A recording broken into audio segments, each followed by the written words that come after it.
You ever notice how the world gets awfully quiet right before something interesting happens? Like the air holds its breath, the shadows lean in, and everybody suddenly starts checking clocks, as if time itself might wink back. Tonight has that feeling. Not loud, not chaotic, just charged. Like electricity humming under the skin of reality, waiting for the right second to spark. You feel it, don't you? That little shiver in the spine, that itch in your thoughts whispering, pay attention. Don't blink. Something's coming. Anticipation. Such a fragile little thread to hang your sanity on, isn't it? It's funny how nothing has happened yet. Absolutely nothing. And still your pulse betrays you. Your mind starts pacing like a madman in a locked room. There's this pressure, built from pure imagination, not reality. No explosions, no announcements, no monsters crawling out of the dark. Just silence. And your thoughts gnawing through the inside of your skull like tiny, desperate mice. And somehow, that silence feels louder than thunder. It's the not knowing that tilts people off balance, not the event itself. The moment hasn't arrived, and already your breath shortens. Your fingers twitch. Your stomach coils like it's bracing for impact. Humans never need danger to panic. Just the suggestion of it. See, anticipation is a magician. It turns shadows into shapes, whispers into warnings, clocks into ticking grenades. People laugh at ghosts in daylight. But when the night stretches long and every second feels heavy, suddenly they believe in every phantom their mind invents. Because imagination is crueler than reality, sharper, deeper, more dramatic. Reality can be disappointing, dull even, but anticipation. Anticipation paints nightmares with golden brushes and makes even ordinary moments feel like fate sits on its throne sharpening its teeth. You don't fear what's coming. You fear what as mind told you, might come. And doesn't that make you wonder who's really in control? It's adorable, really. The way people cling to certainty, as if the world ever promised them any. They check the clock again and again, as if staring at numbers will protect them. 11, a harmless arrangement of digits. But tonight it breathes like it knows something they don't. They look for signs, patterns, hints from the universe, as if the universe leaves breadcrumbs only for special souls. They whisper. Maybe something good. Maybe something terrifying. Maybe this is the moment everything changes. And with every maybe, the heart beats a little harder. The throat tightens just a little more. Funny how hope and dread taste the same when you swallow them in the dark. People spend so much of their lives waiting for something. A sign, a shift, a message, a miracle. They tell themselves the next moment holds meaning that this one doesn't. Anticipation makes them alive but miserable, excited but terrified. It promises a grand reveal, but never tells them whether it leads to salvation or collapse. That's the trick. Anticipation doesn't care what you expect, only that you expect. It feeds on suspense, thrives in the heartbeat before truth arrives, lives in the tension between fear and wonder. It doesn't promise chaos or peace, only possibility. And possibility is a dangerous drug for minds that can't stand being still. You Ever notice how people start preparing for something they can't even name? They straighten their posture, look over their shoulder, breathe slower, think sharper, as if preparing for some invisible ceremony only they were invited to. A clock, a moment, a rumor.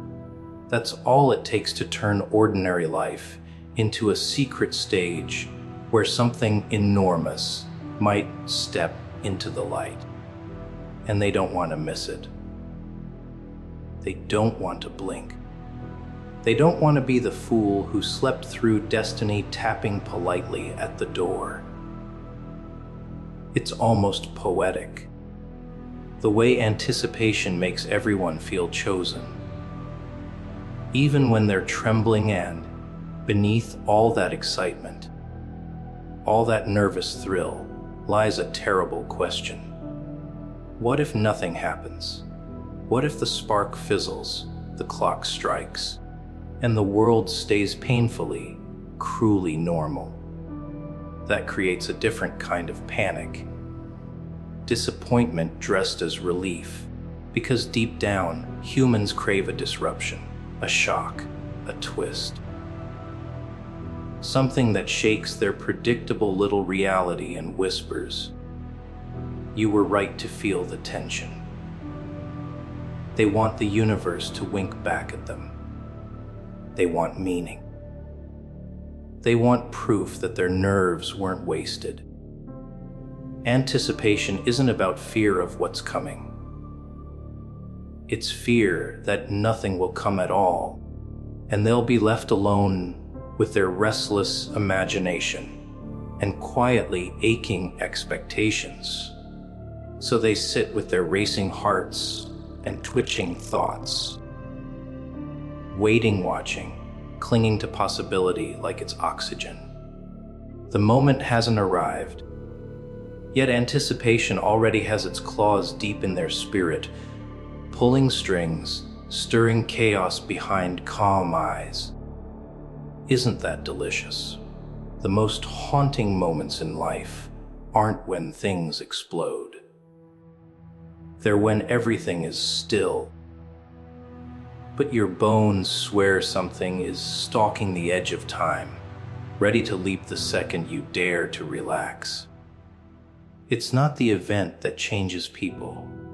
It's the waiting, the wondering, the delicious torture of not knowing what comes next. You know what's hilarious? People pretend they want peace, stability, calm little lives wrapped in routine like warm blankets. But deep down, they're starving for disruption. They gasp like fish outside the bowl the moment life feels too quiet, too predictable. They don't admit it out loud.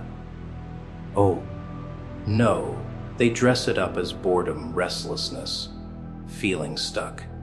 But the truth is far uglier and far more fun. They want something to shake them, slap them awake, jolt their spirit like a spark in a room full of gasoline fumes.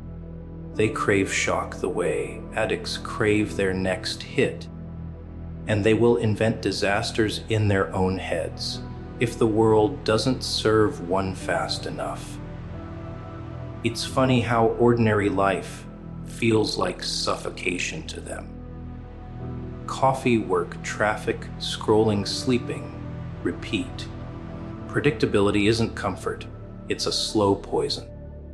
You see it in their eyes, glazed over like windows in an abandoned house. They start dreaming of lightning strikes, sudden calls, dramatic revelations. They tell themselves they want good news, positive surprises, opportunities falling from the sky. But let's be honest, most of them would settle for chaos if it meant feeling something. Happiness is polite, soft, almost shy. Shock, though. Shock kicks the door open without knocking, and humans adore a little lawlessness in their bloodstream, As long as they can pretend they didn't ask for it, watch them when a rumor spreads. The pupils dilate, breaths shorten. Fingers tighten around their phones like lifelines. Something big is coming. They whisper it like a prophecy. Doesn't matter if they don't know what. The not knowing is the thrill. The shock isn't even here yet, but they're already alive again. Isn't that strange? A life untouched by crisis, and they're restless, anxious, clawing at the walls of routine, waiting for a crack that spills either light or fire. They don't even care which. Peace is boring. Disaster, revelation, upheaval. Those are theater. And humans love theater more than they love safety. They try to manufacture little jolts to keep themselves sane. Horror movies, conspiracy pages, cryptic countdowns, midnight wishes, superstitions wrapped in neon numbers and cosmic promises. 11. Something is going to happen. They don't know why they believe it, but belief isn't the point. The anticipation is the point. That little electric hum dancing under their skin, whispering that tonight isn't just another forgettable scrap of time, that maybe destiny will crash through the ceiling like a drunken party guest and turn everything upside down. They cling to the hope of impact because routine feels like drowning in still water. No waves, no current, just silence and stale arrow, but they pretend they're strong, logical, grounded. Yet show them a message that says, tonight changes everything, and watch how fast their heart stutters. People laugh at fortune, tellers until they're desperate for a prophecy. They mock mystics until they're bored enough to wish for magic. They demand proof until fear flickers inside them. Then suddenly they don't want answers anymore. They want drama, suspense, some delicious uncertainty. They claim they fear chaos, but peace frightens them more. Peace forces them to face themselves. Chaos gives them an excuse to run, scream, rearrange the pieces without admitting they wanted to smash the board all along. And here's the beautiful twist. They don't just crave shock from the world. They crave it from themselves. That urge to quit everything and move to another city. That midnight fantasy of burning bridges, cutting ties, changing names, vanishing into a better life or a worse one. Who cares as long as it's different? They daydream about being struck by fate, but secretly they dream about striking first, tearing off the mask, and laughing as the world gasps. Because sometimes the only thing scarier than chaos is the idea that nothing will ever change unless they make it change. And that responsibility, that's the true horror for them. Much easier to hope something shocks them into motion than admit they've been sitting quietly at the wheel with the engine running, too afraid to press their foot down, so they watch the clock. They breathe heavier as midnight creeps closer. They feel that itch beneath the ribs. Not fear, not excitement, but a wicked blend of both. Because if nothing happens tonight, if the world stays calm and steady and painfully normal, they'll have to face the most terrifying truth of all. It's not fate they're waiting for. It's themselves. And they don't know which is scarier. Something coming, or absolutely nothing coming at all. Funny thing about time. Everybody trembles like it's some grand ruler, some cosmic warden with a ticking whip. They stare at clocks like frightened schoolchildren waiting for a scolding. Tick-tock, tick-tock. Oh, how dramatic. As if those tiny hands spinning in circles actually command them. But here's the dirty little secret most people refuse to admit. Time isn't powerful at all. It's not the ticking that controls them. It's the meaning they pour into it. A number on a clock has no teeth until someone decides it can bite. Midnight sunrise, 11:11 p.m. Innocent little timestamps until a human gives them fangs. Think about it. A minute is just a minute. 60 lonely seconds shuffling by. Unless you decide those seconds mean the world. Suddenly they swell, pulse, breathe. Suddenly they carry weight. Put a deadline on them and watch. Watch the panic bloom in someone's eyes, like a flower fed too much fertilizer. Their heart jumps, their hands sweat, their thoughts sprint in circles, chasing each other like scared animals, all because they chose to believe a specific time matters, not because it actually does.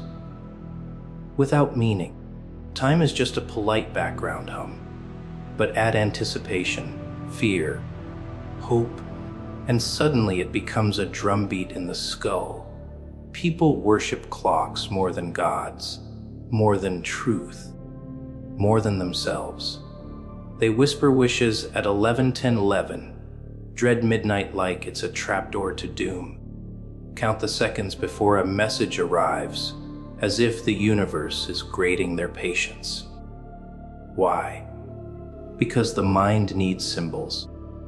They give time meaning because they're afraid of time being meaningless.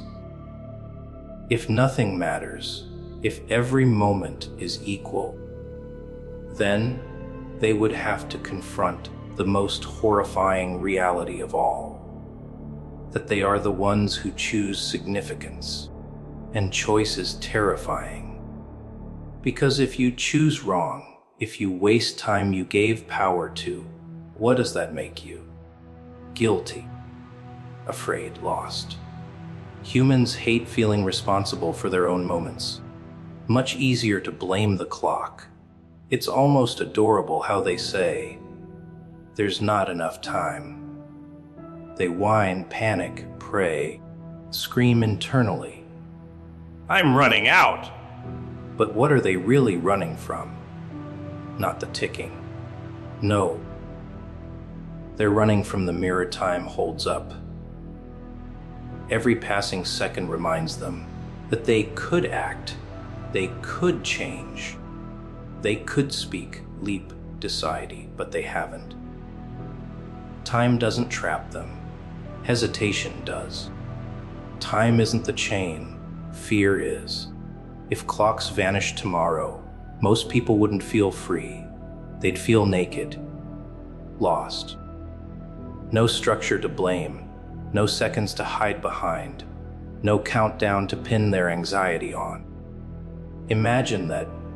No excuse left except the truth that they were always capable, just never willing, and oh, how beautifully dramatic they get when a special time approaches.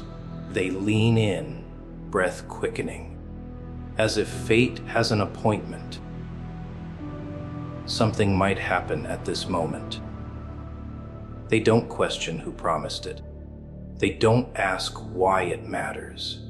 They just surrender. They charge time with magic like children breathing life into shadows.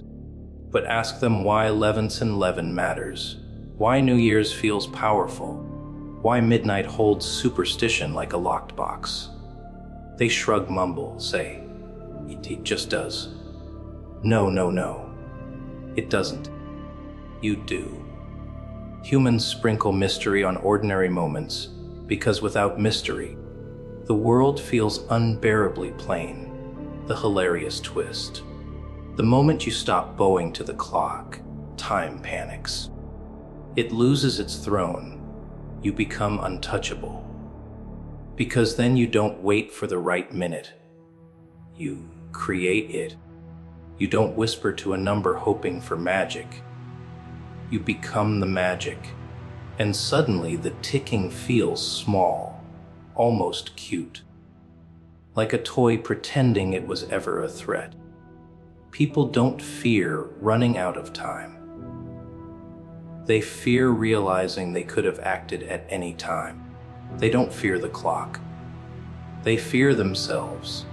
So they cling to rituals, countdowns, superstition, significance like lifeboats.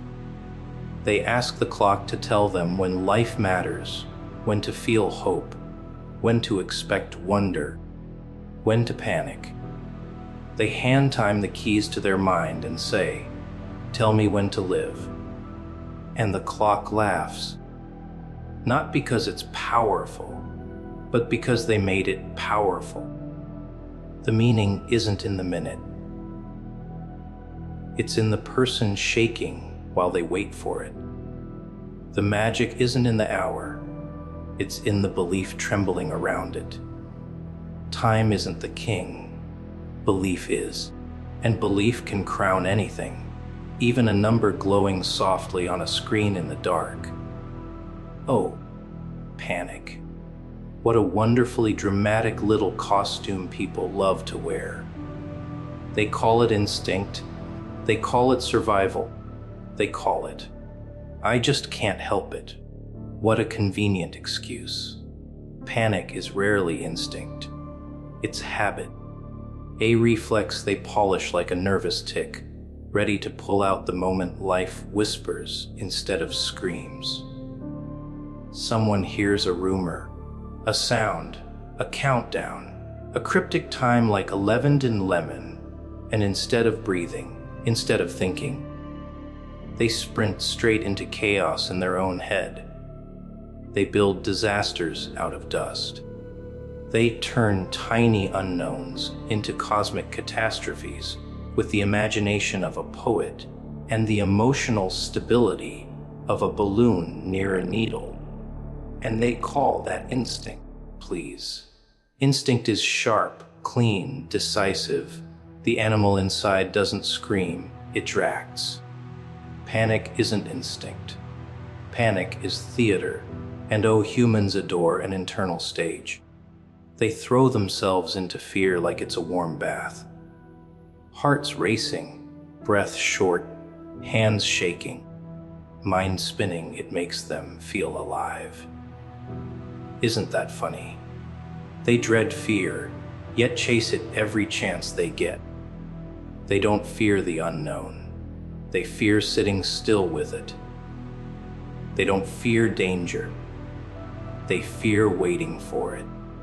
The imagination becomes the monster long before reality ever knocks.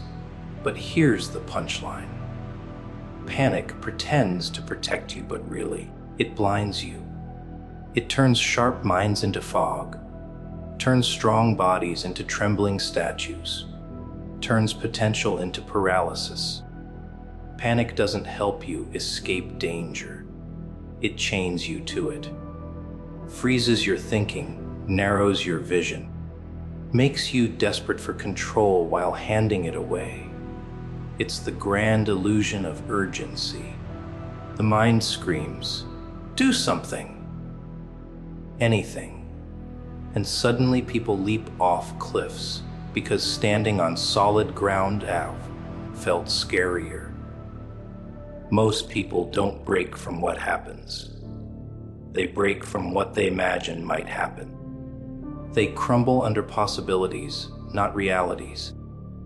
The unknown whispers a single question, and they fill in the rest with every nightmare they've secretly rehearsed.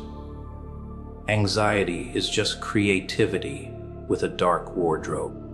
Instead of painting futures, they paint funerals. Instead of imagining change, they imagine collapse.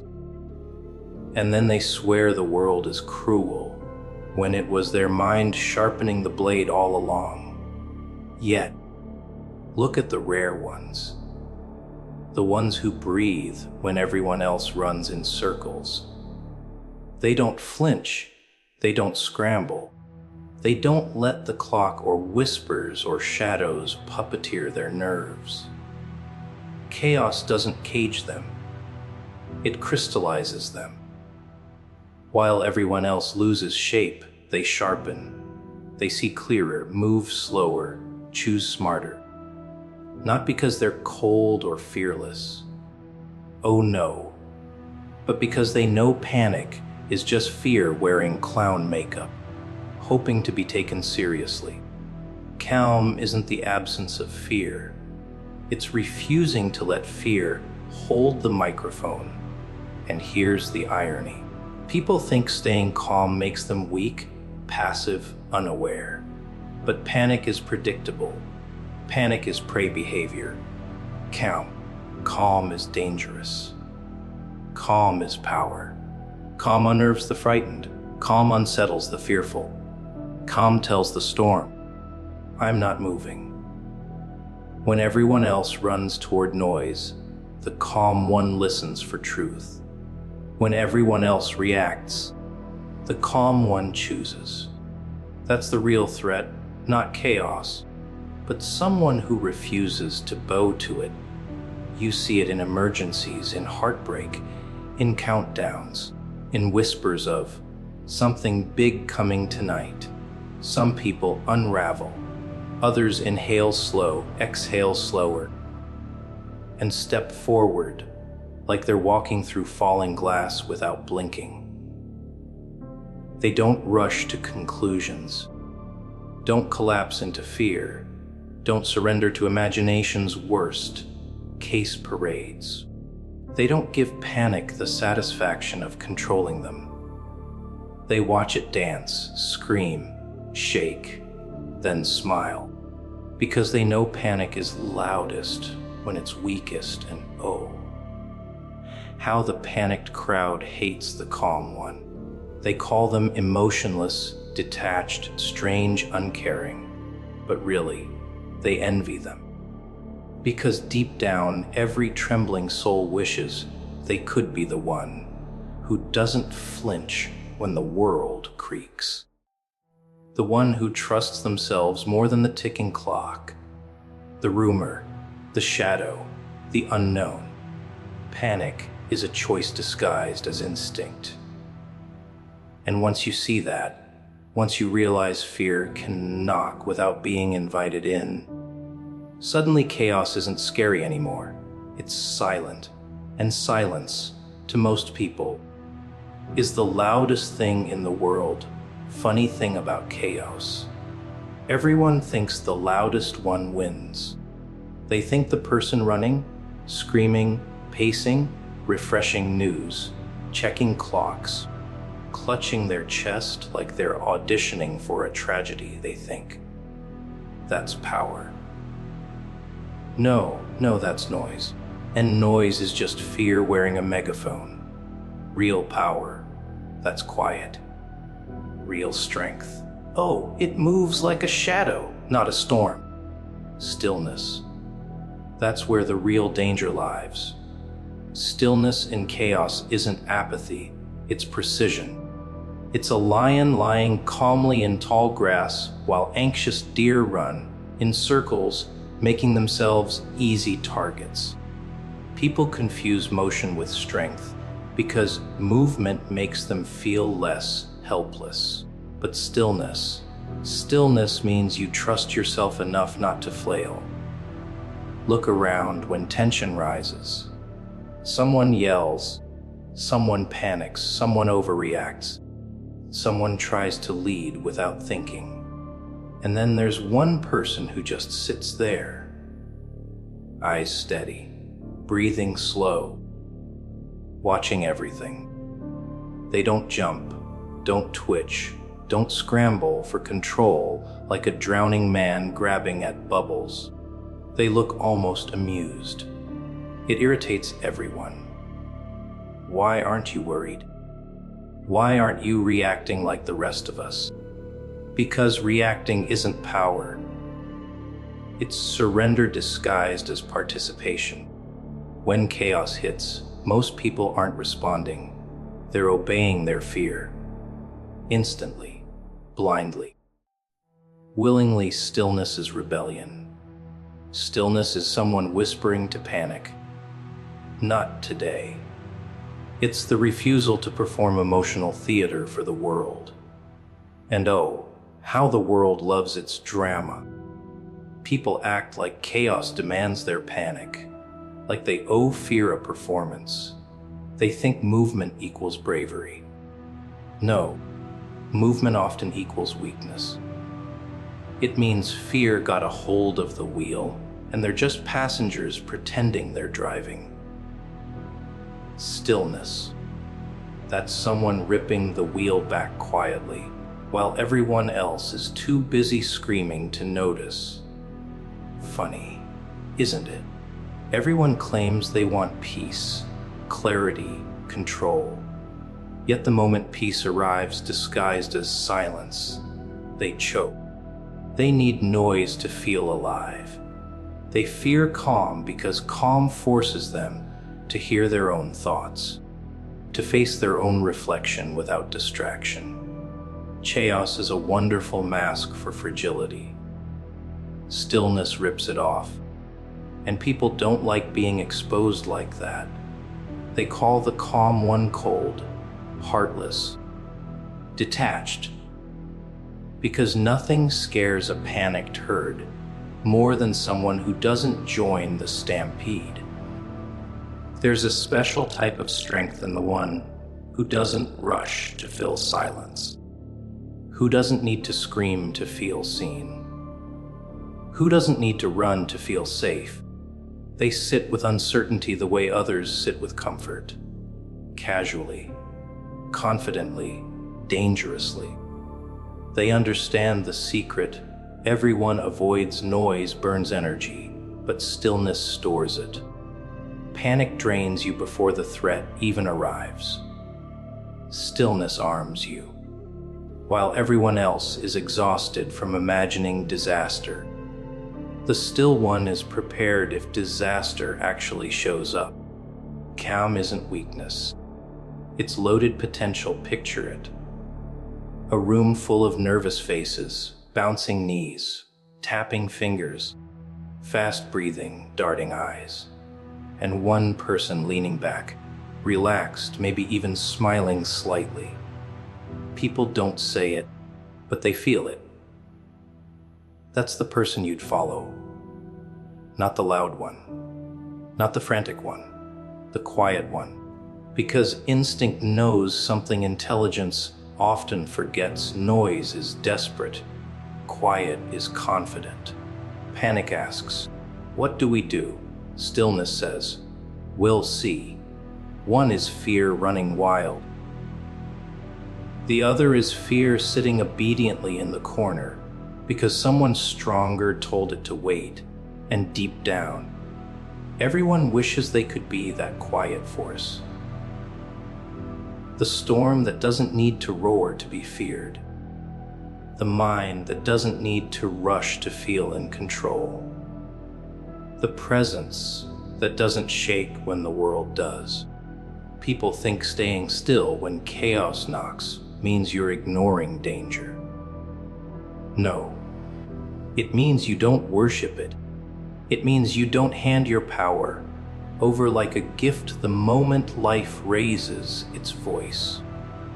It means you trust yourself more than the moment, more than the rumor, more than the whisper of doom traveling through restless hearts. Stillness in chaos isn't about pretending nothing is happening. It's about knowing something might, and not letting that knowledge own you. Panic is loud because it needs attention to survive. Calm is silent because it doesn't need permission to exist. And when the world leans in, holding its breath, waiting for panic to drag you by the throat, Imagine the fear in their eyes when you just sit there and smile. That's not ignorance. That's power without noise. That's control without spectacle. That's strength that doesn't need to prove itself to anyone, especially not to fear